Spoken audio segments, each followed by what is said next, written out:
What's up?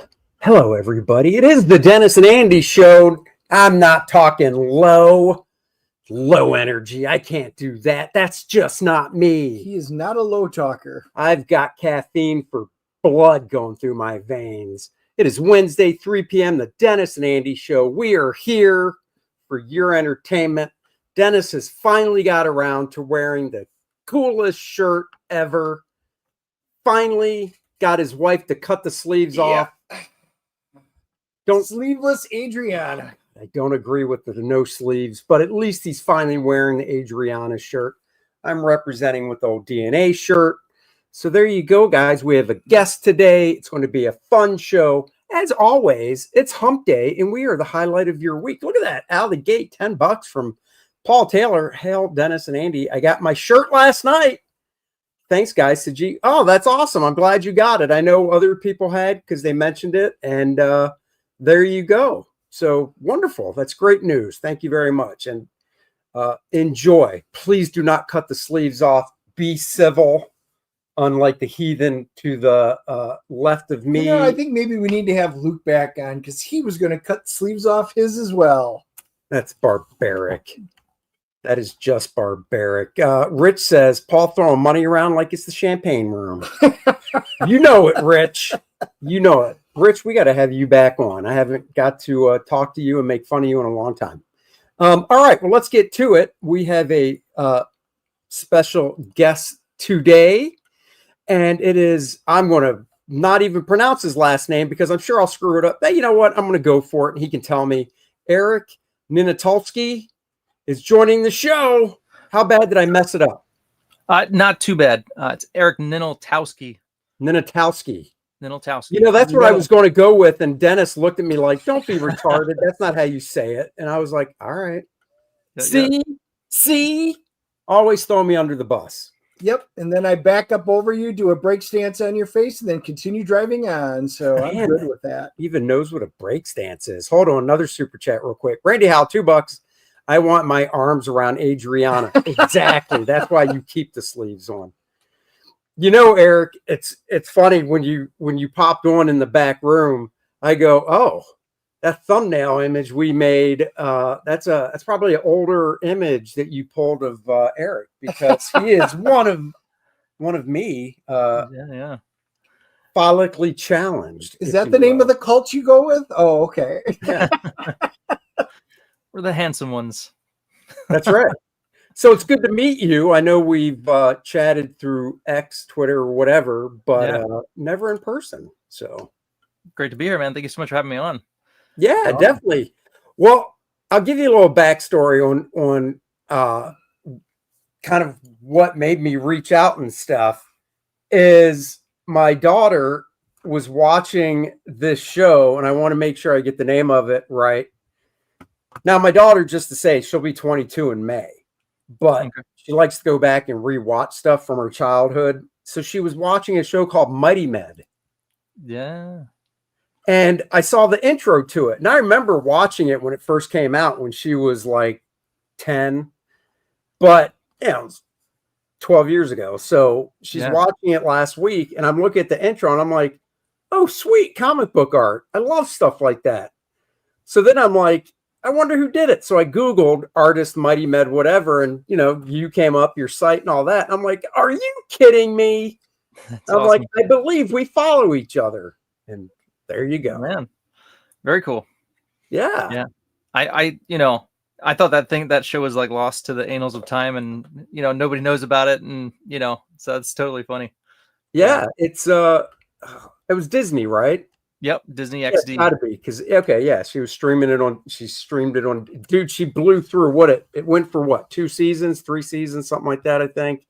Okay, I don't even know. That was like the only thing I did for it, and I was like, maybe they'll call me back and I could do more, but nope, it's just one of those things, It says 2013 to 15, so I'm guessing two seasons, and she burned through them. So it was a fun show. Yeah. Yeah, it was super cool to work on that, and it was kind of through a third party, and they had crazy schedules, and it was like I could never work fast enough for them, and they're holding me up because they're not sending me shots of the show that I need to work in there. it was cool though. It was a good, introduction to doing that type of work. So it was fun. Yeah. No, that's really cool. All right. Well, with first time guests, we always like to do kind of an interview type thing, get an origin story.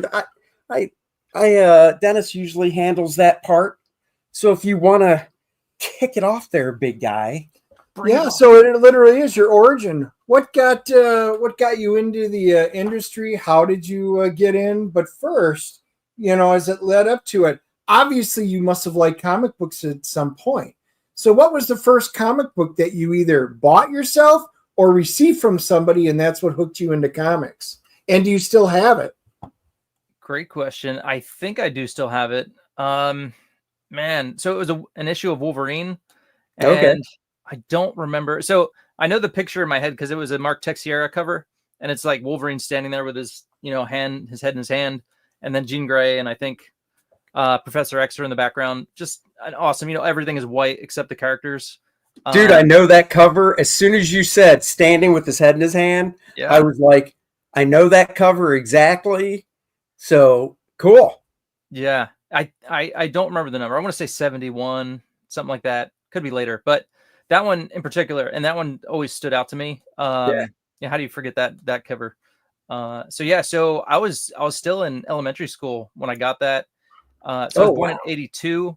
So like right around the 90s, probably like 91, 92 is when I got heavy into comics. And so, as you guys know, like Image was just kicking off. And so once I started seeing those titles on the shelf, it's like, that was like all I bought. So, obviously my style is heavily influenced by those guys, and I have that kind of West Coast style. So that was my early introduction to comics. And then from there, it was like, I want to draw, and I just drew all the time.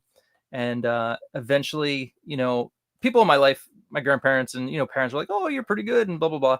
And then, eventually art teachers started seeing I had some talent. They're like, this is really good. You should pursue this. So I went to art college, did a 2-year thing in Delaware College of Art and Design, got my 2-year degree. And then oddly enough, I went to Boston to a Bible college because I was going to go for like youth ministry, and only ended up doing a year worth of that. I met my wife there, and then that was that. So then she's from California. So I moved to California, which is great because California is like a great hub for comics, and San Diego Comic-Con, and Image was here. And I was like, this is it, man.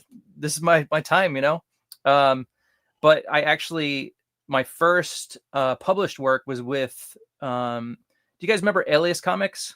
Yeah. Oh yeah. Yeah. Okay. So where we moved to in La Mesa, right down the street is where Alias was like starting their little, company. And it was Lamppost Publications. And, I met Mike Miller there. He kind of took me under his wing and mentored me and tried to get all that West Coast style out of me and make me more like him. It kind of worked for a little bit because the first work I did was called Hand of the Morning Star. And it was kind of like a manga America style. Dude, I have. So another like little crossover type thing beyond the Mighty Med. When I was looking at your website, I think I saw it on there. You mentioned that, and I'm like, you have got to be kidding me. I'm looking at them right now. I've got 5 volumes. There it is. Is that it? That's it. What number is that? 65. I knew roughly when it was. So I love that cover. Side tangent, since you brought that cover up, Dennis. I love that cover. I'm a huge Mark Texiera fan, but man, his Wolverine is just so not like the proportions Wolverine is supposed to. Like heroes are the quote unquote 8 head high, 9 head high figures, right? Yeah. But Wolverine is supposed to be like 5'4", 5'5". So technically you can't do that because he'd have a really tiny head for a body that, Right. But Mark's like, I don't care. He's going to be 6'8". Uh-oh. What did you do? There we go. Sorry about that. He clicked the wrong thing. So we call that the ejection button. That's right. So I always love Texas stuff. But back to the Morning Star, I'm looking at them. I've got 1 through 5. No way. And I bought them originally because that was what, like 15 years ago? How long ago was that? Do you recall?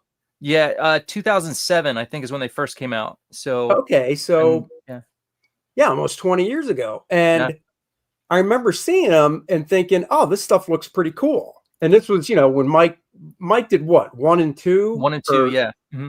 And then you did 3, 4, 5. I did 3 through 8. There's 8 volumes total. Oh, there's 8? I got to get 3 more of them.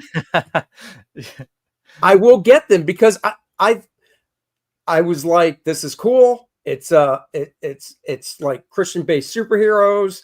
Mm-hmm. I like the art. I like the fact that it was digest manga, size and whatnot. Yeah. And I remember, getting 3, 4, and 5. I mean, I probably bought them all at once, or I take it back. I probably bought 1 and 2, or just 1 just to read it, make sure I like it. That's how small they are, just so people know. Yeah, I'll full screen you.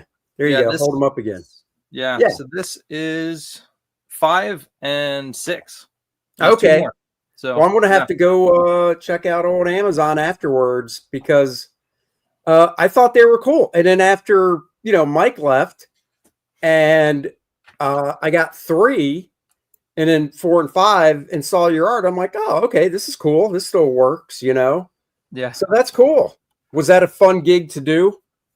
Yeah. I mean, so looking at Mike's work and how, he's got the great bare bones, like the good structure and stuff. So I really tried to just kind of like work on my structure, work on the, like the bare bones of everything. And that really helped me as an artist because it's like, then I kind of evolved and I could kind of get, so by the time you get to the end of Handing the Morning Star, I'm going like all out with the shading and all that stuff, which Mike left out, so it's kind of funny. You kind of see like the evolution, and by the time you get to the end, it's a little more me. But it was, so I had about 1,000 pages under my belt after doing that series. So sure, that's like a great way to start, yeah. So I really got to work on the fundamentals, if you will. And so now it's like, now I could do the West Coast style over top of like good structure and, decent anatomy and all that stuff. Is that company gone that did those? So Lamppost Publications is still around. They still do publishing, but they're not doing comics. They kind of formed Alias with Mike. And then, okay. Zondervan, they're a big publisher. They're still around. But I don't think they're doing any more of the kind of like manga type deal anymore. I'm just surprised that they wouldn't try, because it's one of those things where, like you said, there's 8 volumes. Let's say the last one came out in 2010. I mean, I don't know how often they release the volume, but you can correct me, but let's just say it was 15 years ago. Mm-hmm. I'm just surprised because they own the work that they wouldn't say, why don't we try putting it out as one big fat volume, like an omnibus. Interesting. You should say that. So I think if you go to lamppostpublications.com, they do have it now. So Brett bought the rights back from Zondervan, so he did that. So he did 2 hardcovers, 2 volumes of hardcovers, and then I think he did 1 huge volume, but he had to like take some stuff out because of page count or something, he said. But you can get them either way. Yeah. Oh, well, I'm going to definitely have to check that out then, because like I said, I'd like to get the rest of them, whether it's individual 6 through 8, or if I could get a couple collections and I could just donate, for little ones. But, well, that's very cool. Yeah. I mean, one of the things I like about your work is you have that, you don't shy away from that 90s type style. And it's like you said, that's, you were in elementary school, middle school in the 90s, and, it shows. And I think that's cool, Yeah, it spoke to me. And so it was like, that's what I like. If you take out all that stuff out of it, it's just kind of like not as fun for me. I don't know. Right. But yeah. Are you traditional with your work, or do you do digital? What do you do? I'm traditional. So pencil and ink on paper, and then, scan it in, color it. Yeah. But yeah. It's nice. What was the school you went to in Delaware then? You said so it's called the Delaware College of Art and Design. Oh, okay. And it was cool because it was like, they had animation, they had photography, they had fine art, they had a little bit of everything. So the 2 years that I went, it was kind of like they gave you all that. And, so you kind of learned a little bit of the animation side. You got to do photography. You went into the dark room and got to develop your own photos and stuff. So it got a really well-rounded education, but I always knew I wanted to do comics. And, at the time, gosh, this was, that was like 2000. So unfortunately, I wasn't savvy enough on the computer yet, and I didn't know that, up in North Jersey was Kubert's School of Cartooning. Right. So I always kind of like laugh that had I just gone north, I would have been like in my home state. I would have got like the comic book education. Okay, so I was going to ask. So you're from Jersey then, not Delaware? Correct. I'm from New Jersey. Yeah. So wait, now so you're from Jersey. How far away are you from Dover? Man, 2 hours, Dover, Delaware. Okay, so you're not that far away from Dover. Yeah. Now, did you know about the Kubert School, or you didn't know about it when you applied to the other place? Correct. I didn't know about it. I remember specifically going to like the college orientation type thing where all the people are there and the different colleges.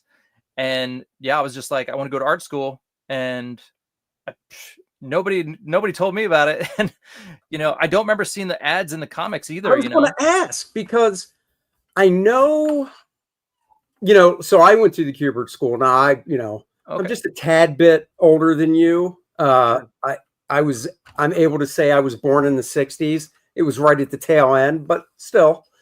They were still using chalk and slate back then. Yeah, you're my age, dumbass. You're older. So I, in the 80s, when I was in elementary school and middle school, I remember seeing the ad in the comics, and that's where I learned about the Kubert School, and then contacted them, and back when everything was through the mail, got the mail sent, the brochure sent to me through snail mail, whatever. Okay. I don't know. I'd have to look at comics from the 90s. I know they never advertised. It was always Marvel and DC. So I'd have to look. I remember seeing ads in comics again in the 2000s.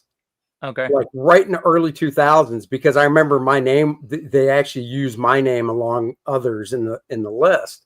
Yeah. In the 90s, though, I don't know if they advertised. No, I think they did. I don't know. I'm just really amazed. Yeah. Like, it all worked out. So, yeah, you're probably like us where you kind of think, everything happens for a reason. And usually it might not seem like it at the time, but it's, as time passes, you can always look back and go, it happened for a reason. And if this didn't happen, everything would have changed. So, definitely not going, damn it, I should have went there. Right. But wow, knowing that place is only 2 hours. I know. Yep. It's so crazy. Yeah, because I grew up in Maryland. So okay. It was only 4 hours for me to drive up there. Yeah. So I wonder if, because, about the time I got heavy into comics, it was kind of like all Image. And so, and I feel like they were more in Marvel comics, maybe. Yeah, they didn't advertise in Image. It was Marvel and DC. So that's probably why. But yeah. But like you said, it's like, yeah, it is what it is for a reason. Yep. It's all good. What was your favorite Image book? Man, probably Wildcats, just because I enjoyed Jim Lee's art a little bit more than the others. I felt like it was just a little more polished. And then Scott Williams, I mean, he's awesome. So he can make anybody look awesome. So yeah, so probably Wildcats. And then, all the other guys, Silvestri, Liefeld, Dale Keown, though, man, I'm still looking at his work, and it's like, it's so good.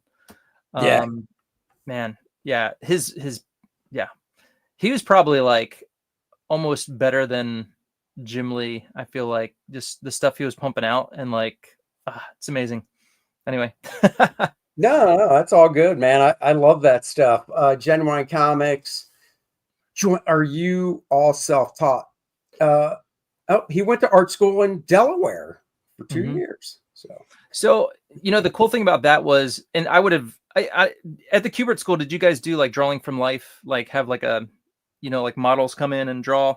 Yeah, we had, the Kubert School was 3 years, and I always say it was like high school because it was,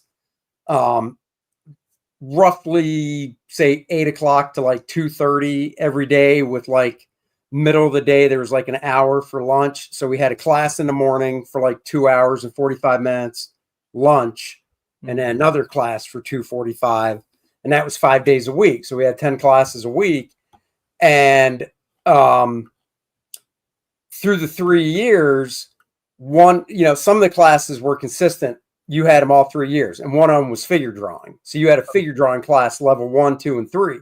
But then, for instance, in first year, we had a class on lettering, hand lettering. Now it's computer lettering, but back then it was hand lettering. But that was literally just for the first year students. Once, when you got the second year, they put in a new class since that one was taken out. Gotcha. But the figure drawing that was taught at the Kubert School was basically taught for comic books. And what I mean by that is a lot of figure drawing at normal colleges are basically just teaching you to draw what you see. Yeah. And at the Kubert School, they were teaching the classic stuff of like figures or 8 heads high. They would teach structure. So then when the model came in, it didn't matter what the model looked like. You were never drawing what you saw. You were drawing the idealized form of an 8 head high figure, because the point was to be able to draw figures out of your head. Gotcha. Yeah, it makes sense. Yeah. So we were doing that, but like you said, in the reverse, where it's like we're just drawing what we see. And so, we get all types and body types, and everybody come in and it's like, you draw that. And which I think was really good though, too, because it really trains your eye. So like if you're drawing, like, we'd go out in the lobby and have to draw like a scene of the lobby. And it's like, so you're like measuring things with your eyeball, and you're training your eye to see spaces, you know what I mean? And kind of really get, what you're seeing down. So in that regard, I think it was helpful, because now it's like I can see things and I spot something that's like off, you know what I mean? Like, oh, that proportion's off, or this is, you know what I mean? It's just trains you to see things spatially. So it was helpful. I think it's good. I think it's actually good to have a mix of both. And before I went to the Kubert School, when I was in high school, my parents took me to I found it, but they drove me there and stuff, because I was like 15, to a life model, drawing class like once a week for like 2 months or something. And it was at a local college, but that was it. It was draw what you see. It wasn't even, I don't even know if there was a teacher there. It might have just been like an open drawing thing. So you pay your fee, the model gets up, you can draw on newsprint, whatever you want, whatever medium you want to use. But you're drawing what you see. And I take it back. There was a teacher, because he was talking about like blind contour drawing and stuff like that. And I think it's good to have both, because like you said, if you're drawing from a model and you're just drawing what you see, it really helps if you're going for more of a, I guess, kind of a realistic type style in a way, because of how the outlines actually are compared to just looking in a book and going, oh, this is what they're telling me. Yeah, she's nude, Mom, but it's for the art. That was it. They had to sign a waiver, because I was 15. Yeah. So my parents had to sign saying, no, we're allowing him to go, because it was nude models and I was 15. So, yeah. But those guys never minded. That's right. Yeah. I remember there was a few people that wore like that full body suit, which I didn't mind, because some of the people that walked in there were like, I don't want to. Did they really? Dude. They wore like a full body spandex, basically. Yeah. Now, what year was this roughly? So it was 2000 to 2002. That's got to be just I've never heard of that in my entire life. Really? Yeah. I haven't. The last time I went to a life drawing thing like that was probably 5 or 6 years ago here in town where I live. There's a place that does it like once a month or something. And you just sign up, you pay like $20, and part of the money goes to the space. And then the other part of the money goes towards the model that they hire to come in. But I've never had a life model that wasn't just like, yeah, I'm getting hired to be a nude life model, whatever. Yeah. So, yeah. Wow. I mean, if Dennis does it, he wears a full bodysuit, but they pay him to wear it. They're like, no, don't get naked. Put this on. I call that a bonus. Yeah. Crazy. So. All right. Let's look at this, because I do want to talk to you about Shadow Century 2, or 3 with the sign up page, but I mean also So your current campaign, so your first two campaigns were Shadow Century, is that right? Correct. Yeah, first three. So Three. Okay. I did Shadow Century 1, 2, then I pivoted and I did Shadow Century Origins. So I can kind of slow it down, give you a little more backstory on some of the characters. And then then the next one will be number 3 in the regular series. Okay, cool. And now before you get into the third one, you decided I'm going to put out basically an art book set. That's correct. Yep. So this is kind of like a passion project. So after the whole, Hand of the Morning Star thing, around 2014, I got into doing conventions. So at that point, I started working on my, having pinups and stuff to sell prints, at the conventions. And so, yeah, from almost, 10 years now, I've been building up a catalog of prints and stuff. So fully colored, images. And I was like, you know what? I should do a collection, put these all in a nice book, do a hardcover. And so that's what this is. I just want to do a nice collection of all those. I probably have over 200 prints. So, just a cool book with all the stuff I've been working on for the past 10 years. So, cool. Well, if you want, take us through the campaign and explain it to the people and stuff. And let's see what you got going on. Sales pitch time. Yeah. All right. Cool. Well, if you guys like art, this is anything and everything. Mostly I love 80s cartoons, so there's a lot of Thundercats, Ninja Turtles in there, and then nice. all the Marvel and DC characters, but I'll also throw in some Shadow Century as well. But yeah, so 100 pages. It's a hardcover, and went a little bit bigger on the sizing, so you can see the images a little bit better. But it's 7.5 by 11.5. Okay. And yeah, and then also I wanted to do some other cooler, I don't know, treats for the kids, but even adults could like these. But a coloring book and also an inking book, which I thought would be a fun idea. So I print off pages for my kids all the time, so they could ink and kind of doodle over some pre-drawn stuff. So I was like, why not do this with my art? And so I'm going to print it out in blue line, and then you open the book and you can ink over my lines. Cool. Yeah. So those are two, companions that'll come with it. And yeah, but basically I'm just trying to, pay for the shipping, pay for the printing, and then get this out to everybody. So it's a fixed goal of 5,000. So it's probably going to be, I'll need about 100 backers, and yeah, we'll see how it goes. But, I tend to do things that I would like. So sure. I love art books. I love, that kind of stuff. So I'm like, I want to do this and, just make it really nice. Cool. Yeah. So when you for the one that's going to be printed with blue for inking and stuff, I'm guessing you're using a matte type paper for it, because I think that's a great idea, but you just got to kind of. My worry would be is getting the right type of paper for the printer, from the printer. So I'm doing uncoated paper on both of them, so that way there's no sheen, no nothing. It's just regular uncoated paper like you would get at the store. So I'm probably going to work with a local printer so I can kind of gauge what it feels like, because you can tell when it's not going to take the ink and all that, and but like a coloring book obviously is going to take colored pencil, marker. So that's kind of what I'm going to go with. But but that's definitely for people that don't know. For the inking one, are you printing on both sides? Yes. And so I'll probably have to get a little thicker. Yeah. To make sure it's not bleeding and all that. Yeah. Definitely. Cool. Yeah. No, I just I did a book like that for designing characters where I pre-drew figures.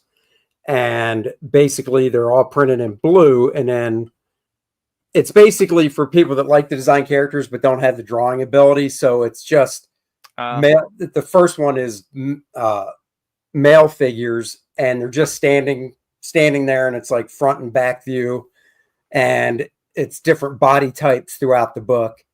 So it's like, oh, I don't want a guy super muscular. Oh, this guy will work, whatever, and you draw right in the book and stuff. So. That's right. That's why I was curious about it. So that's cool. Yeah. Cool. Very cool. So scroll through it and take people through the perks and stuff. Okay. My bad. I forgot I was sharing. So let's scroll down a little bit of a blurb. Here's the cover. Batman and Wolverine are probably my two favorite heroes, so I had to go with them on the cover. But there's a little bit of a mock-up for you. Here's some stuff that'll be inside, kind of gauge. So this is the Shadow Sentry #1 cover, and then Shadow Sentry #2 that I did. A nice X-Men homage. Yeah, that's cool. Thundercats. So these will be, double page spreads. Got to make them big. I'm an X-Men guy, so for Phoenix is my favorite character of all time, and I love all the X-Men. So you kind of piqued my interest right there. Very cool. So this Captain America, I think, is the very first print I made. So this says 2012. Oh, wow. Cool. That's when I drew that and colored it up. So so these two right here, Dr. Doom and Deadpool, these are both commissions. Okay. I don't know what show, but and then this Deadpool one was actually like a sketch cover that I did for a guy. And I actually did it in 2015. And it was kind of like my premonition, my prophecy of what was going to take place next year, 2016. So I think it came true. Yeah. And then some more Shadow Sentry, X-Men, dun dun dun. So the kind of like the blue and gold team.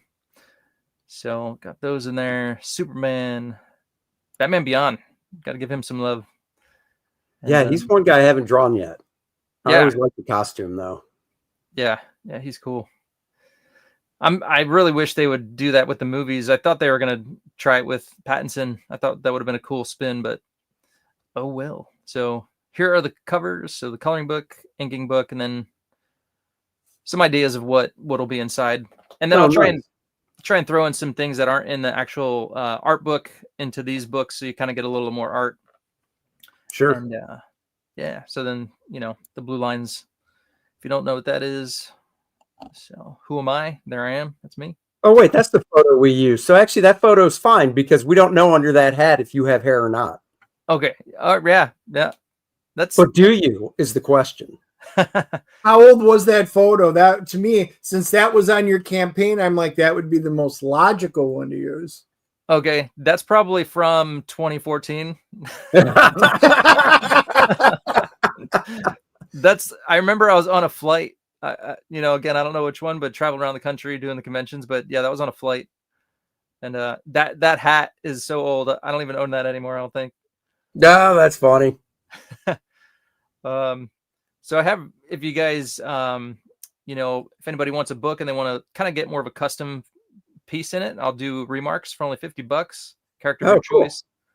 These are ones I did in the Shadow Sentry artist editions, so you kind of get cool idea of what I did there. Some other things on the campaign. These are all add-ons. So if you're familiar with Indiegogo, you put something in your cart, and then before you check out, it'll kind of have a drop-down menu, and you can add other things to your cart. But the Fan Art Friday book is one you could add. Nice. The Fan Art Friday was like something I did a while back on my YouTube channel, where the first person to comment with a character, I drew it, and then I sent them the artwork. They just paid shipping, and so I did that for probably 2 years or so. And these are all the stuff I did in that. So that's a cool little book. It's that's smaller. a good idea. Yeah. So it's perfect bound. I offered that on the last campaign for the Shadow Sentry Origins that I did. Another one is the Art of Eric Ninaltowski. This is like one of the first sketchbooks I did, and this is black and white, 48 pages, perfect bound, and it's got well over 100 images of anything from sketches to I did like a little Batman, like kind of like Batman gets these cool gauntlets and they shoot out all manner of fun gadgets and stuff. So that's in there, and all that good stuff. So a few stretch goals, not much, but I'll add a ribbon if we get to 5,500, and then if we get to 65, I'll do more pages in the coloring book and the inking book. Oh, nice. Are you in your first 30 right now? Yes. Mm-hmm. Okay, just launched it. Okay. Yep. Oh, so cool. I will extend it, but this is where we're at right now. Nice. Yes, sir. Do you want to bring up the page for yours? Because you mentioned you have the sign up page for the next Shadow Sentry. Yeah. Let me see. I don't know if I have that up. Give me 1 second. If you want to hide my screen, I'll. Oh yeah. I can do that. No problem. Thank you. I will. Let me see. So, favorite character from Wildcats, since you like Wildcats the most? Grifter. Grifter, baby. Really? Yeah. I like, oh my God. Dennis knows how bad I am with names. Warblade. Is it Warblade? Yeah, Warblade. Yeah, dude. That was mine. He's rad. Always liked Warblade. And then what's the, oh God. It's not, what's the all chrome chick? Oh, Void. Void. Yeah. I like those two. Yeah. So Grifter. Cool. I mean, I don't mind Grifter, but Grifter, you know, he's like Punisher, and I've never been a big Punisher type guy. So, yeah, I don't know what I think it was just like the, you know, cool like guns and smoking the cigarette and just like I don't care. Yeah. But no, that's cool. Yeah, they were, you know, and Zealot, she was cool too. Yeah, I think, you know, for what it was, we got some cool characters. You know, Spartan was awesome. The android, you know, can't die kind of dude was rad. Are you looking forward to Batman Hush 2 that comes out in a few weeks? Yeah. Is Grifter going to be in that, or somebody's going to be in that, right? Oh, I actually don't know. I saw, I think it was Bleeding Cool put out like 10 to 12 pages, I believe. Oh, I didn't see that. Of black and white preview art. And I mean, you know, it's, I got to be honest, compared to a lot of the stuff DC puts out, I'll probably get it. I still like Jim's stuff. You know, to me, peak Jim is X-Men. Yeah. But X-Men and then, the early Wildcat stuff. But looking at those preview pages, I was like, this stuff looks pretty cool. So I probably will pick it up. So awesome. Yeah, I'm looking forward to it. And because, you know, it's kind of like seeing them do page work again is just kind of fun because, you know, they don't do it too often. So yeah. No, I agree. I like seeing page work more than I do covers and stuff. I mean, I'm just like, yeah. Cool. So Shadow Century Book 3, you got the sign up page up. First day backers get a free metal trading card. Oh, love that. Yes. Nice. And how many pages are these? 48. Okay. Or, you know, but always open for extra. Sure. So, but yeah, this image right here, this is Alan Goldman. He did a connecting cover for me. Oh, cool. So yeah, that super excited about that. That's beautiful. This is my cover. So for those of you who don't know what Shadow Century is all about, it's like an X-Men meets the Matrix superhero team book, but I infuse it with the supernatural kind of stuff, biblical, you know, heaven and hell type things. So in this book, Jason, he's kind of like the kid who his mom and dad are both a hellborn and a highborn. So everybody's after him. I'm going to try something real quick because the page for some now it popped up. It's showing. Okay, it wasn't showing for some reason, but it is now. We just checked YouTube, so sorry about that. Go ahead. No worries. So Jason gets possessed by this demon, and so now his name is Hellscape. So he's about to unleash his fury upon the Shadow Century, and it's going to be some fun. So check it out. So what's your backstory on Shadow Century? How'd you come up with it? What was your inspiration and stuff for it? Like when you were like, I'm going to do crowdfunding. Well, when did you, Shadow Century, I assume was your first dive into crowdfunding. Yeah. Yep. And what made you go, you know what? I'm dipping my toe in. I'm going into the deep end. So I had some other ideas and, you know, things I was playing with. One was like a single guy, like a solo book. But I wanted, I guess I was thinking long-term, you know, if this is something I'm going to do for the next, 5-10 years, like, do I want just one dude or do I want like a whole team? And so, you know, being in love with the X-Men, I was like, you know what, I want to go big. And, so, I mean, I took a lot of stuff that I had developed over the years, like even in high school, I mean, Brazen, Midst, who else? Galleon in the background with the sword held up. They were all characters I drew up in high school. And so it was just kind of a matter of getting all my favorite characters together and then putting them in this one world, one universe. And so I had to come up with, you know, what's the concept of the universe. And it was, you know, I wanted, after seeing The Matrix, you know, this idea of like this, you know, dual world, you know, there's what we see and then there's what we don't see. I love that idea. And then obviously the biblical aspect of it. It's like, if you believe that, it's like, that's our reality. There's the spiritual that we don't see, and there's the reality that we do see. So I wanted to play with that, and I thought, I could do so much with it. So you have the highborn, which are people who have near-death experiences that go to heaven and come back with supernatural powers, and then the reverse, the hellborn. And so it's just like, a cool sandbox to play in. You could do so much with it. And so that was just a matter of building the story. And, I thought, all right, well, let me start with this young kid who kind of has no clue what's going on. His mom drops him off as a baby, and she's a hellborn. His dad's a highborn.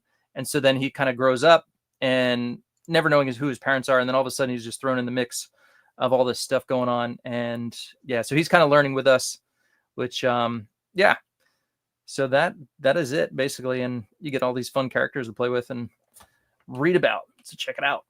Yeah, guys, go check that out. Go sign up for it. When do you plan on trying to launch that? Probably not to the end of the year. Still working on some pages right now. And then, so definitely towards the end of the year. I'm kind of got like a side gig I'm working on right now, doing breakdowns for a guy for his book and all that good stuff. So, not too distant future. Nice. Very cool. Well, lots of time. Go sign up and be a backer on day one to get that metal trading card. That's very cool, man. Yeah. And then if anybody wants to catch up, if you just go to my website, ericninaltowskiart.com, you can find all the books that I have published already. Very nice. Have you been able, I just came out last night, so probably not, but have you been able to watch Daredevil yet? Or do you have any interest in the new Daredevil? Have not seen it. Definitely want to see it. If they keep to the old, the Netflix show, I think I love the first show, second season. You will enjoy it. Yep. We watched it. No spoilers, but it's just like the Netflix show. Sweet. Awesome. So that's what you hope for. They dropped the first 2 episodes last night, and I was pleasantly surprised. Sweet. So, good to hear. That's awesome. Yeah, dude, you'll definitely dig it for sure. Have you seen Captain America: Brave New World? I did. I took my boys to see it. I was kind of like, but I read some reviews that they said it wasn't too bad, so I gave it a shot. It was good, but it wasn't. It didn't have the pizzazz of the other movies, So it was just good. How old are your boys? 14 and 11. So were they both like, this was great? No, they were kind of like, they liked it, but they weren't like, I mean, if you're comparing like Captain America Civil War or, right. It's like, but, they're kind of like me, the newer movies that are coming out, they're just not super excited for, No. Yep. So, yeah. Yeah. I mean, I like telling somebody on Facebook said it was just as good, if not better than Winter Soldier. And I'm like, are you insane? No way. I mean, we know everybody has different opinions and you can think whatever you want, but yeah, no. Yeah, no way. Yeah, it's no, I mean, I've said it a lot. I always do. Winter Soldier is my favorite standalone, movie. But, and then when it comes to like the big, Avengers, everybody's in it. It's, it's Endgame. Yeah. Mm-hmm. But standalone, I'm a huge Captain America guy, and Winter Soldier was just fantastic. So, I will say though, I have hopes for Thunderbolts. Yeah, same. It looks good, and if they keep, because it's got that good play of characters, you have like the funny and you have the serious, and I think it's like Guardians. Yeah, it's got that fun vibe to it, and that's something that they have lost how to do. I mean, Guardians really is about it. Ant-Man, the original one, I enjoyed because of that being a heist. It was different. And then they kind of went away from that. So yeah, Guardians, but Thunderbolts, I've got a little hope. I don't want to get excited about it because I've been let down. So it's like a bad but blind date. You get excited, she's all talked up, and then you get there and you're like, oh yeah, I shouldn't have bought the popcorn. That's right. Yeah. What about the Fantastic Four? What do you think? Very, that first teaser, I still hate the mustache. And I don't even hate, I don't hate the casting of them, but the mustache just kills me because it's like you guys are trying to do everything right. You've got a great nostalgia vibe with the 60s. You've got the Thing looking like the Thing should look. Yeah. But you can't have Pedro shave the freaking mustache. Come on. Yeah. I will say the stylistic choices they made, making it feel like the futuristic 60s, the Jetsons meets the Fantastic Four of old. I liked it. I liked it. I liked Herbie having the actual reel-to-reel tapes for eyes, basically, and some of the things. So I think it'll be cool if it's like a precursor. Look what happened all these decades ago. This is what it was. I think it'll be a fun standalone movie. And then I'm thinking they're going to say, and here we're into this universe, or here it's in the future. This happened, whatever. So I'll be curious. But at least Galactus looks like Galactus. It's not an amorphous cloud or a blob floating around. And hey, I'm willing to give it a shot. Yeah. Cool. Yeah, I mean, Randy brings up about Ben Grimm's voice. I'll be honest, when I first saw it, it didn't really throw me for a loop or anything because I don't recall, I shouldn't say never watched it, I know I saw it, but I don't recall the 60s cartoon well enough. And I guess that's a lot of people I know are referring to his voice, and that was great. And I'm like, yeah, I don't remember it at all. And then, when Michael Chiklis played the Thing, I don't remember his voice being changed, really. I think if I remember right, it still sounded pretty much like Michael Chiklis. Michael's got that natural gravitas voice, so he was perfect for it. So, yeah. I mean, maybe with all, because it seems to be getting a lot of pushback, like they got to do something with the voice. So hopefully Marvel sees that and they just go into audio and just make a few adjustments. It's not like it's hard to do these days. So. All you got to do is flip a little switch and yeah. No, that's Darth Vader. Add some marbles in there. Exactly. So it's all good. I'm looking forward to it. Yeah. I'm optimistic, but kind of like cautious. But yeah, we'll see. Well, do you listen to Rob Liefeld's podcast at all? I do. My part-time job I got is driving, so like that's all I got on like playing in my ear the whole time. So have you listened to his most recent one? No. Or which one is that? Remind me. It's so he's got it down to dropping on Monday and Thursday now. Okay. So the one that came out Monday, and he's talking about he's basically talking about how the creative committee, everything went downhill when the creative committee was basically, I guess, let go.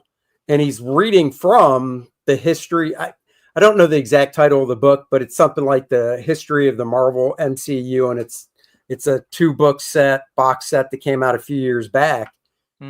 And it is kind of funny because Kevin Feige signed off on this book. He wrote an introduction to it and stuff, but in the book, it pretty much says where they split ways. And the Marvel Creative Committee, for those that don't know, was made up of, Brian Michael Bendis, Mark Millar, Joe Quesada, Dan Buckley, and I'm blanking on the other guy. But the point is, those first movies, Iron Man, Thor, Captain America, Avengers, and so on, up until about 2015 or so, those guys, that committee, had input to make sure stuff was on par with like what was being done in comics and stuff. Ike Perlmutter, that was the other guy that was part of it. I think he was the president of Marvel at the time. And then you can tell when they had that split, because that's when Miss Marvel got greenlit and the movie started going more woke with stuff. And you just look at this, was it it's either the last 5 or 6 movies have all just really dropped off into the second week box office. Really, it was after Endgame. I mean, the whole thing just went, we're going in a different direction. And you can see where he took the reins completely, and wheels kind of fell off. Mm-hmm. Is that the Foggy lost his fastball one? Or no, that was the episode before.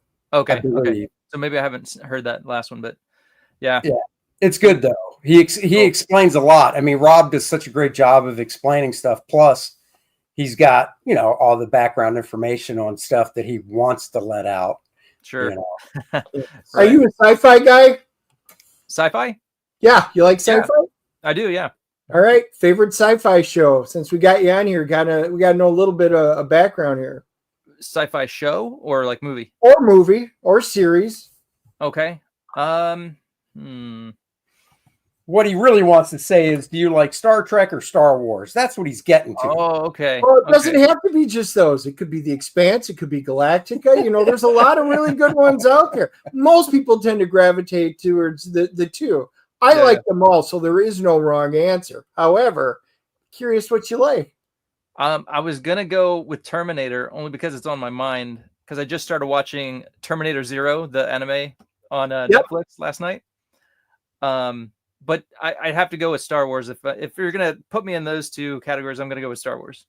Oh, see, I wouldn't put you in that. See, Space 1999, a classic one. So you've got the Star Wars Death Destroyer or whatever. Is that what it's Star called? Destroyer?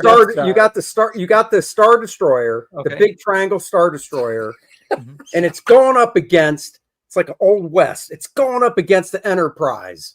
Which one wins? Man,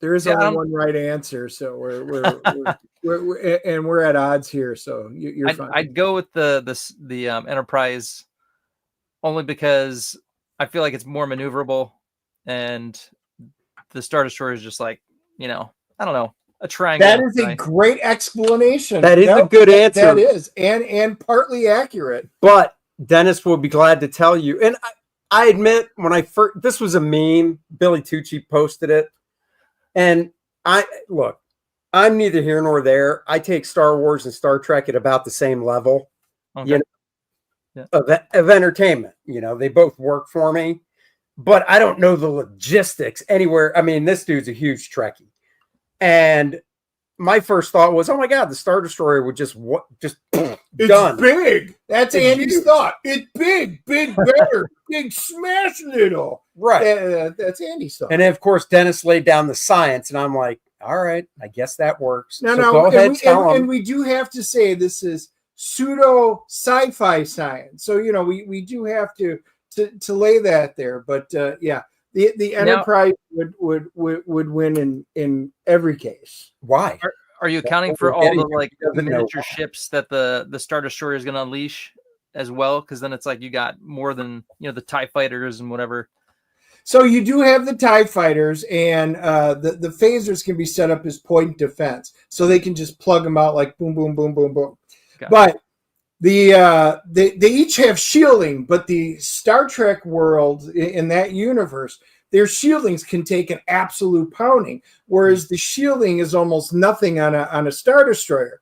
Star Destroyers' lasers they're fine for what they're used for, and they have a lot of them, but they're not nearly as powerful. And even Billy Tucci even put on, I was very proud of him for it, put a clip of Picard even saying, oh, those are lasers. Lasers can't even penetrate our shields. Correct, because it's a completely different multi-phasic shielding. So the photon torpedoes would go right through, blow up the bridge of the Star Destroyer, just take it down. It would go crashing like the Executioner. Yeah, it's all done. However, in a race, if it was along a street, the Star Wars universe is faster than the Star Trek universe. Hyperspace is faster, but they can only go between lanes, whereas in Star Trek, they're slower, but they can travel anywhere they want to. So, hey, a little science out there for you guys. Appreciate it. All right. I mean, that was basically it. I had no comeback. He said the Enterprise can basically block lasers. Well, that's all Star Wars does is shoot freaking lasers. So if you can block any laser, well, goodbye, Star Wars. And see, Joe brings a point. Anti has shields. The Star Destroyer shields suck. Exactly. Transporter out the engine. That's the other thing. Yeah, they can transport. Oh, Darth Vader. Oh, that with your stuff, just transport him out in the middle of deep space. We're good. Mm-hmm. What? You piqued my interest. So there's a new Terminator cartoon anime on Netflix. Yeah, I don't think it's super new. It's not new. It's been out for a while. It's good. Yeah. Well, when you say, but it's new as in it just came out like last year. I saw it last year, I think. Oh, yeah. I remember I got a magazine from actually I probably have it sitting here from Comic-Con, and I saw this on there. It's like it's still in the bag, but it's like Terminator Hold 0. on, I'm on a full screen. I want to see that. Oops. Is it backwards? No, that's fine. We can see it. We got it. Okay, cool. Oh, cool. So yeah, oh yeah, Den of Geek. Yeah, I remember. Yeah. One side's Alien, Romulus, and then you got the term. So yeah, so I saw that. I was like, oh sweet. And this was Comic-Con, last year. So I was like, let me check it out and see if it's on. And sure enough, it was. So I watched the first 2 episodes last night, and so yeah, I enjoy that world, and seeing some cool anime. Can't beat that. All right, so. I might have to check. I didn't even know about it. Yeah, I'm hit or miss on the Terminator stuff. I am getting the current comics that Dynamite's out, and it's all right. They're hit or miss for me. That I like the animation on it. I thought the story was okay. It's better than say Genesis. Cool. Yeah. Yeah. Wait, which one was Genesis? Marcus says Andy looks like he's being tortured. No. He's constipated. There's a difference. There's a difference. I am. After we're done, Dennis is going to give me a suppository to hopefully work that out. He's going to lift my legs like a baby and just right in. Kirk would hit on with one of those two-handed punches across the back. Fight over. Judo chop. I'm telling you. Yeah. Did you guys ever see William Shatner in the ring back in WWE? William Shatner in the ring. Yeah, he went in the ring, and the Prince, he went toe-to-toe with him, and the guy started pushing him and stuff like that. And Shatner actually, after pushing each other, and the guy was like, holy crap, Shatner's going to get the kick out of him. He comes at Shatner. Shatner grabs him, puts the leg up, does the judo, Osotogari or one of the two, and actually flips him over onto the back, and the other wrestlers come in. It was awesome. I had never seen that one. Oh, wow. But yeah, Shatner Shatner can do everything. He could still do it at 93. That's crazy. So is San Diego a go-to every year because you're out there, I assume? Yeah. So, and if you're a professional, you have to apply for it, but they'll give you a badge for free. Oh yeah. And so if I'm not exhibiting, which I tried to last year, it was the first year I actually didn't get to exhibit. Really? What happened? I thought once you got exhibitor space, it was really tough to lose it. Well, I say exhibitor, but it was actually Artist Alley. So Artist Alley is a lottery system. So this year I'll actually be in small press. So as long as I'm putting out stuff, it's probably a little more permanent. But again, you got to small press. You got to have something you've done every year. And then, if you're small press, those aren't, nothing in San Diego Comic-Con's cheap, but I know what small press tables go for. So yeah, they're still under 1,000. So it's not too bad. Yeah, wow. That's true. Gosh. And you don't have to worry about a hotel. So exactly. Yeah. But up until a few years ago, Artist Alley was free. They would give it to you for free. There's no charge. Right. Is it not anymore? No. Now it's $300, which still, if you're comparing to other shows, it's not that bad, but no. But yeah, so it was free for a bit, and yeah. Oh wow. Well, that's cool. Yeah, we're going to try. We're talking about going out. My wife, daughter, and I are trying to go out, thinking about it. So, because I get a pass, I get the professional badge every year. Okay, cool. And I sign my daughter up as my guest every year, just in case. The last time I went was 2019. Okay. And, I went for pretty much almost 20 years straight. And then, COVID. And then after that, I was just kind of like, eh. Yeah. But my daughter's never been, and she really wants to go. And it's been a while. So we're thinking about it. We're thinking. Very cool. All right. Well, let me know if you make it, because we'll have to hook up. Oh yeah, dude, definitely. Oh no, I definitely will. Yeah. Cool. Yeah. I take it you don't live in San Diego, the city itself. You live outside. No. We're out where you can own chickens and cattle if you want. Oh wow, that's cool. Yep. So now you're saying you have chickens for eggs because they're so expensive. Is that what I'm hearing? I do have chickens. Yeah. Do you really? Oh, nice. Yeah. Oh wow. Get ducks and I'll come out and visit. And Amanda, we usually have 4 new backers for an official DNA bump. Yeah, we got one though. We got 2. Oh, we got 2. Nice, 2 backers for you. Well, there you go. Look at that. That's cool. Well, thank you, Amanda, and whoever else back. Plus, Thank you. make sure you guys sign up for his sign-up page as well for the Shadow Century return in his book number 3, which is up, waiting for you to put in your email address. That's right. Go there and sign up for that.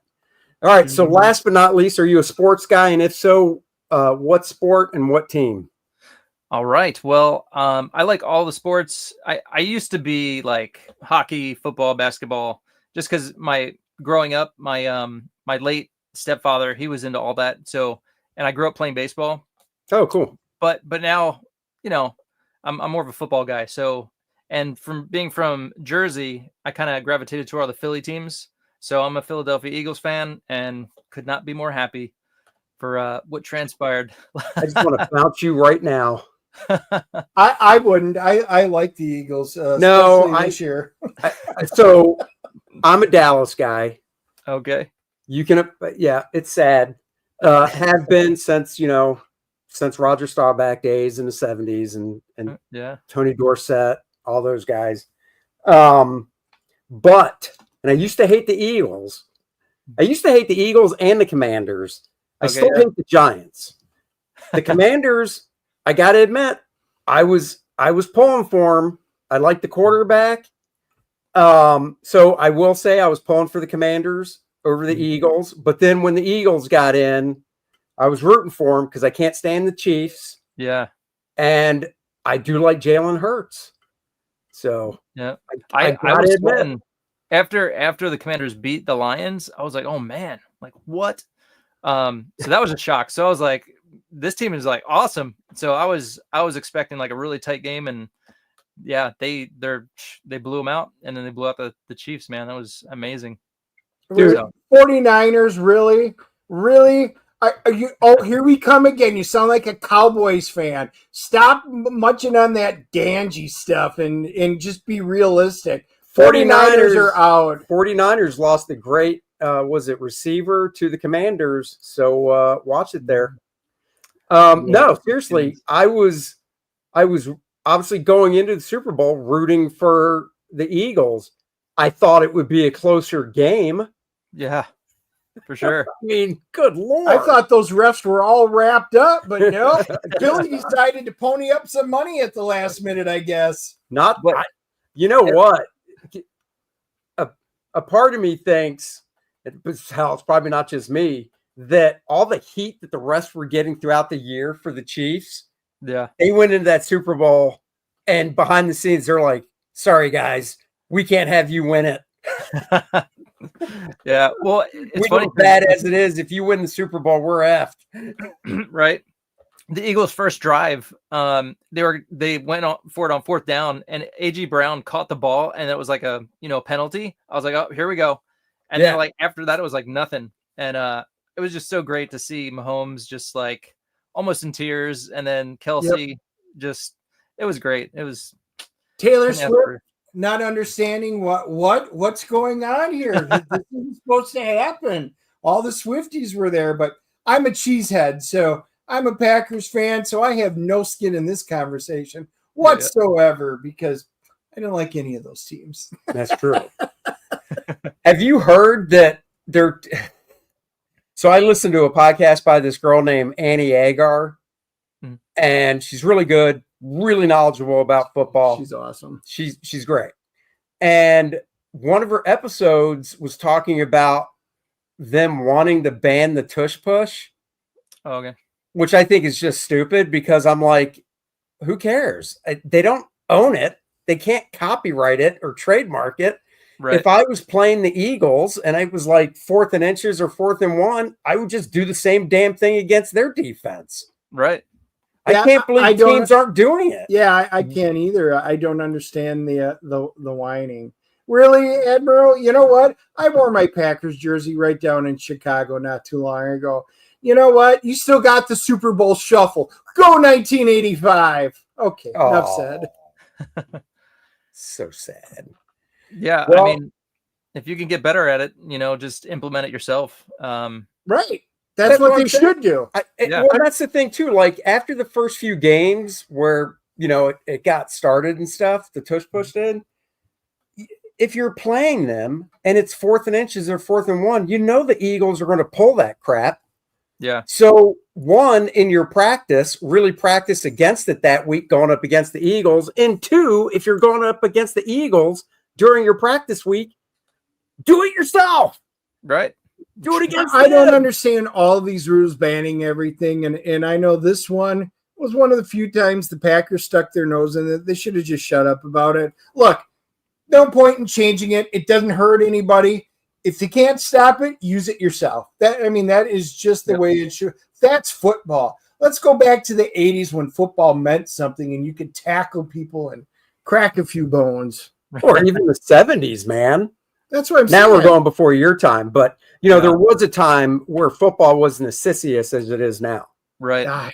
Well, you look at the size of the pads back then, like 70s, 80s, they were huge. And like now they've like shrunk, because like they were walloping each other, man.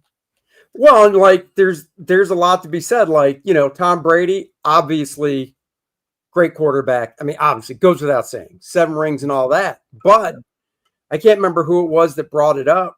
But, you look at Joe Montana. Joe Montana doesn't have the same amount of rings, but Joe Montana played under totally different conditions and rules, and, there's no crystal ball. You can't see it. But, I mean, it'd be interesting to see these guys. I mean, Brady's out and retired now, but see like a Mahomes and stuff play under the rules and conditions from like the 80s, early 90s. Yeah. Go back to those rules for a season and let's see these guys. Yeah. Yeah, for sure. That'll weed some out.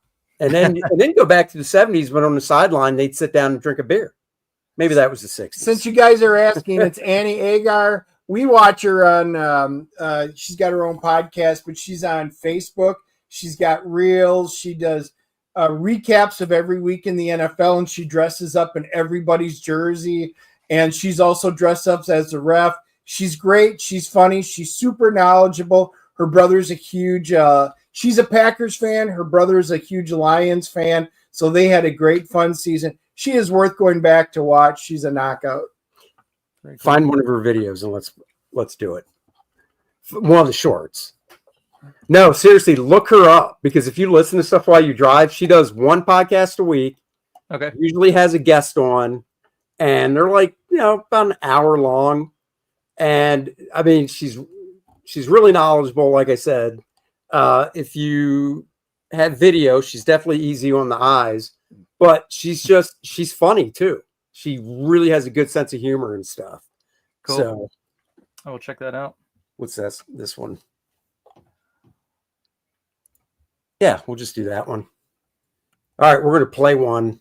Make sure your audio is shared too. Yeah. I'll go ahead. Shared it automatically. Yeah. Well, I don't have it. You're going to probably, I can't do it on here, remember? Because I've got everything. All right, I got it. To be muted. I got it. I'll find it. No problem. She is funny. So, yeah, because we're in fantasy football and stuff. We do all the fantasy football stuff, and it's always a good time on the DNA show. We always talk a little bit of football and stuff. But yeah, she's rich. Nice. Oh, she's pretty. She is, and she is funny. And NFL people know her. She actually gets tickets to go to events and stuff. Nice.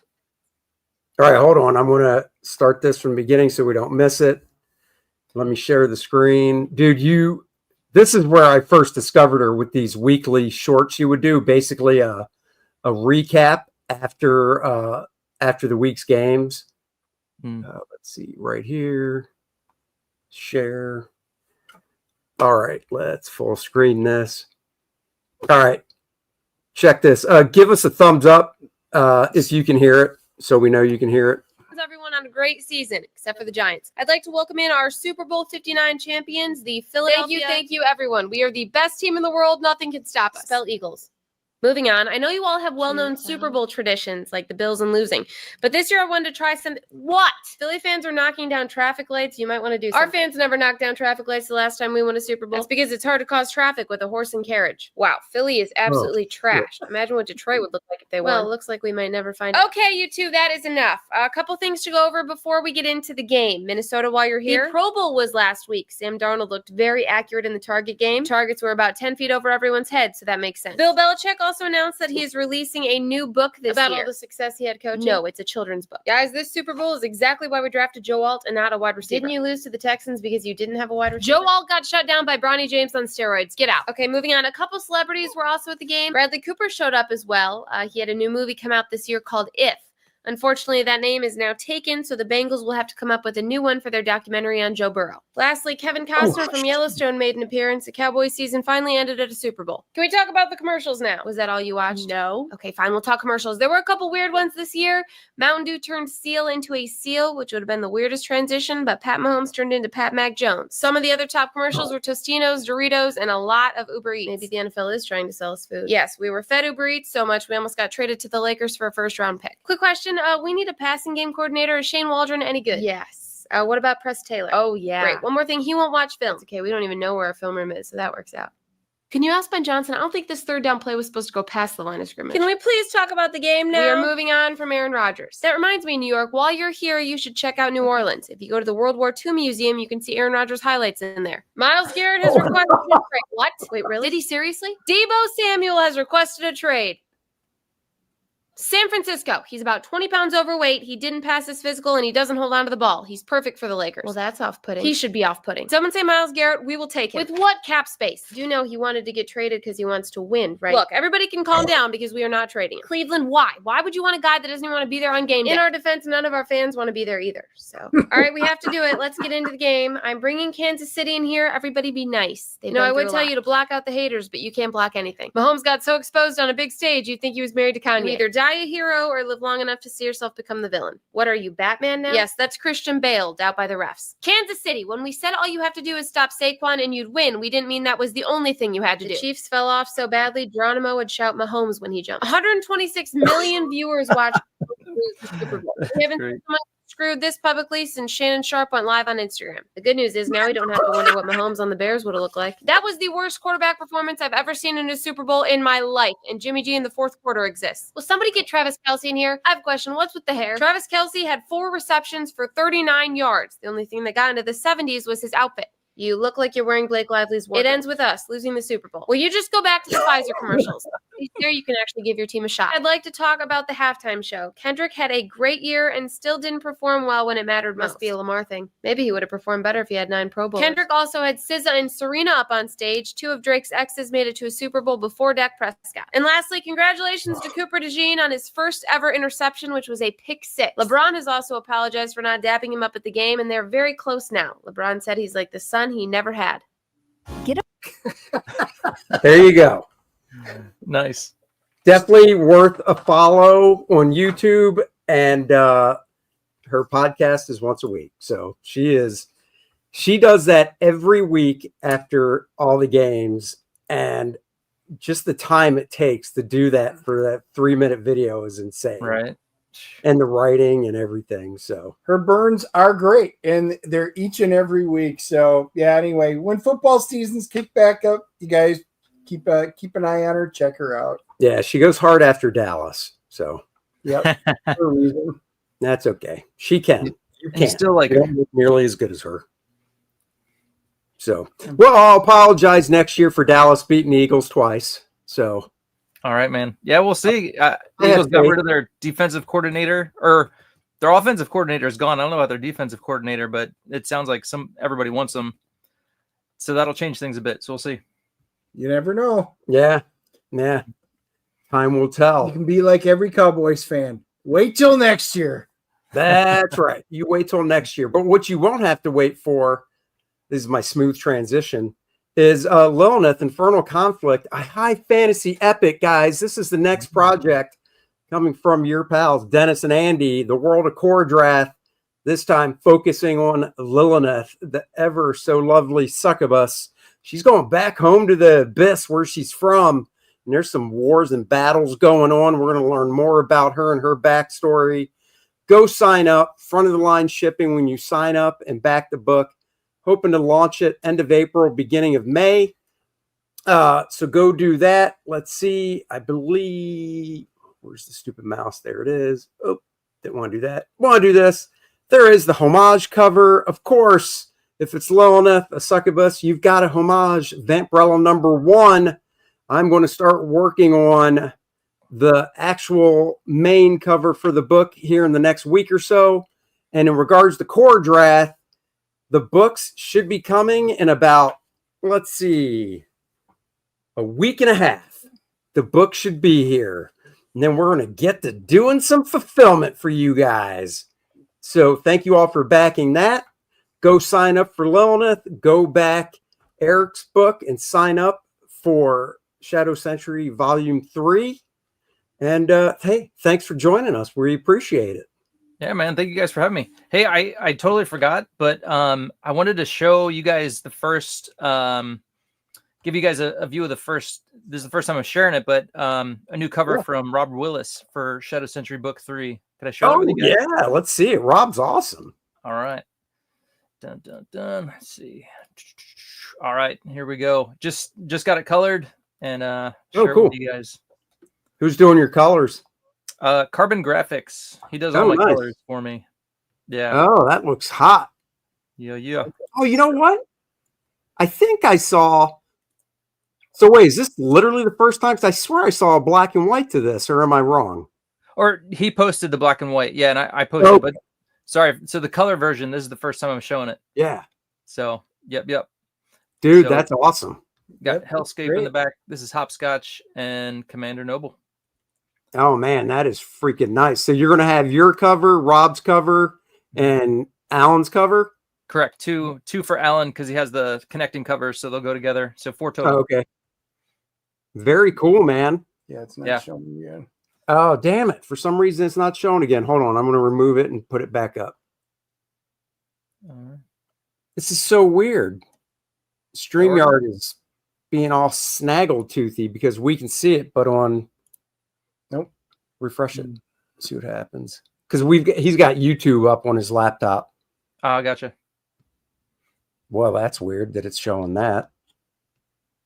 We're still alive. Huh. Nope. There it is. Nope. It's not for some reason. Nope. Still blank. It's still blank. So for some reason, I'm going to try it one more time. All right. We're going to try it one more time. Yeah. StreamYard. What do I pay so much money for StreamYard for? Right. Nope. Damn it. Not there. Well, unfortunately, we could not debut it. Sorry to tease you guys. Son of a bitch. We thought you got to go awesome. I know. Guys, it looks fantastic. I'll post it on my Twitter. Tweet it out. I'll post it on Twitter. You guys go check it out. Sorry about that. That is freaking StreamYard. Yep, something. Paul, how many Kordraths in the current saga? I'm concerned about sidetracking. You don't have to be concerned, Paul, about sidetracking because you will see that this in particular fits right in and it ties right in with the Kordraths that are going on. But it's always helpful to know some of the other stuff going on elsewhere because it all does tie in together. And then the following book, we will be back to the next one of Kordrath Volume 3. Yep. That is what we're doing. So cool. All right, guys. Well, thanks for watching. Tomorrow night, Dennis, what movie are we seeing? We are seeing, it's a something 17. I know. What's Matthew 17. No, it's not Matthew 17. That sounds like a Bible verse. I know. It's not.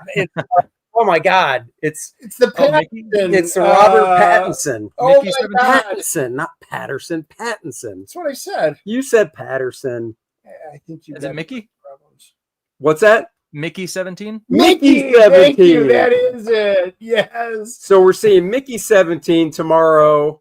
We'll drop our review first thing Friday morning. It'll drop. Next week will not be a DNA show because Dennis is beginning his first vacation, or taking his first vacation out of his numerous 300 vacations of the year. The first one kicks off next week, so he won't be here. So I might weasel my way into Graybeards next week with Aaron. And there you go. So good I'll see you times. guys in a couple of weeks when I get back. No, I'm Dennis, and I'm going on a cruise. No, because I live in an area where I have to get away from to go on a cruise. That's right. I actually have to go out to where there's water. Going to New Orleans. Haven't been there since before Katrina. So it'll be great to see what Bourbon Street and stuff looks like. And then I'll come back all nice and tan. Great. All I know is if I see a ship going down in the ocean, I'm going to have to find a new host, co-host. Wow. Remember, his name has to start with the letter D in order to keep the name. I can call anybody a dickhead. Not a problem. We're going to sign off. You stay in the back room. We'll chat after we're not live anymore. And we're not playing any outro. We're just going to end the stream. I think it takes about 7 seconds. I'm hitting end.